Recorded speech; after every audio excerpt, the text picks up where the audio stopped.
Hi, this is Ujang. Welcome to my channel. Today, I'm going to install the Expedition front rack from Mars Adventure Gear.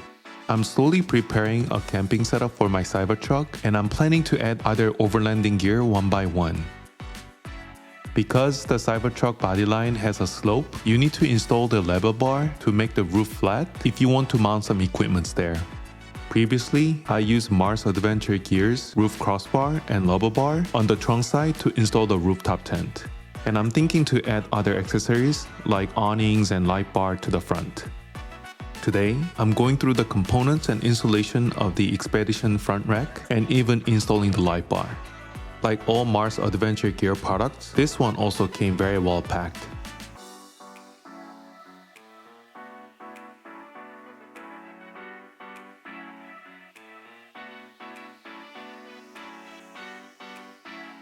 Inside the box, the front rack parts were wrapped nicely in sponge and plastic, and the crossbars were each packed in their own boxes.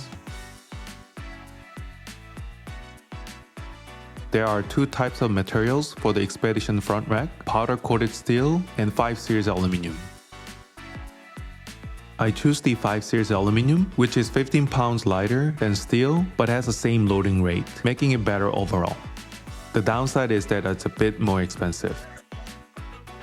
Just like other products I purchased so far, the roof rack is thick and the welding is well done, so quality seems really good.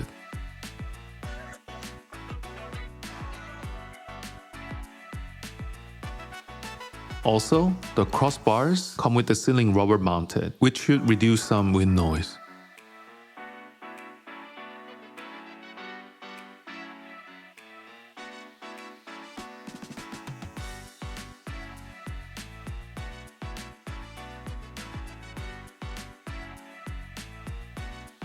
Inside the small box, there is a QR code manual, various bolts needed for installation, 4 mounting plates, stickers, and a wrench.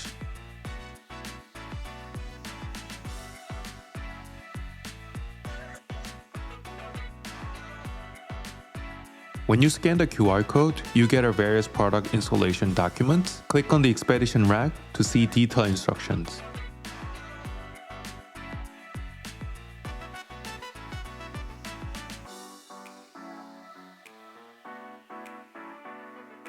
Let's start the installation now. I already removed the light bar I had previously installed. I'll install the mounting plates on the roof rack points. Make sure the Mars logo is facing outward and secure it using the provided nuts or the existing nuts.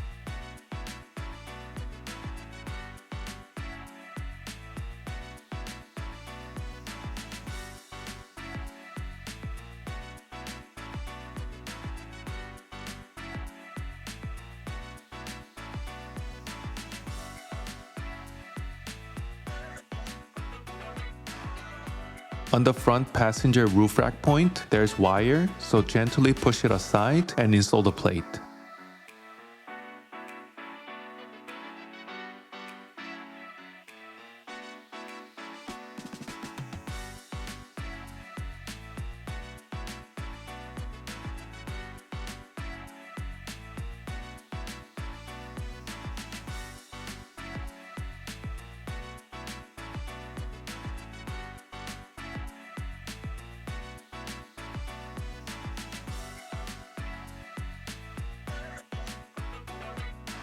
The mounting plate installation is complete. Now, we can install the front rack on both sides. Since it's a bit heavy and it could tip over the roof glass, it's good to lay down a towel or hold them securely by hand. You align the holes on the mounting plates and install the bolts to secure them. It's better to loosely tighten the rear bolt first to prevent the rack from tipping over. The space to install the front bolt is very tight and it's hard to get your fingers in, and it could take some time to secure it. It's a bit easier if you use the provided wrench.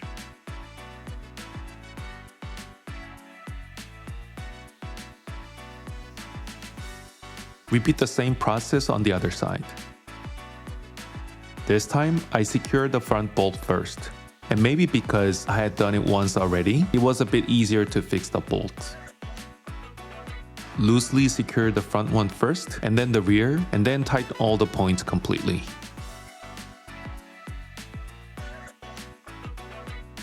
With the rack installed, we can now install the crossbars. There are many mounting points on top of the rack, so you can mount the crossbars wherever you prefer. I plan to mount a light bar at the front, so I mount the crossbar on the first and second points.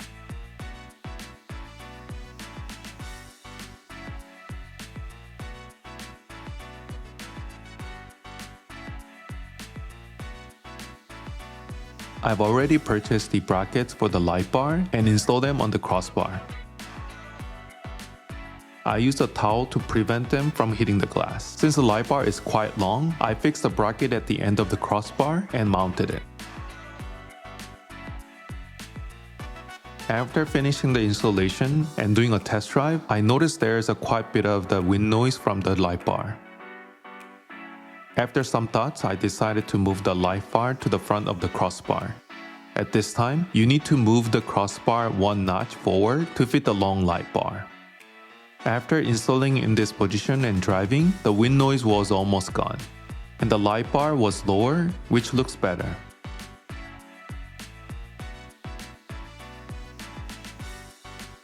I also mounted the remaining crossbar in the middle and at the end. The manual says you can secure the crossbar just using one bolt each side, but the Mars Adventure gear always provide plenty of extra bolts, so I mounted them with 2 each to complete the installation. Although it took some time to mount the bolts due to the lack of space at the front of the roof rack, it wasn't too difficult overall. The design matches the bodyline perfectly, and maintaining the original Cybertruck feels well. I haven't tested on the long drive yet, so I'm not sure exactly how much the front rack will affect the air resistance, but according to Mars simulation test, it reduced the driving range by about 3.7%.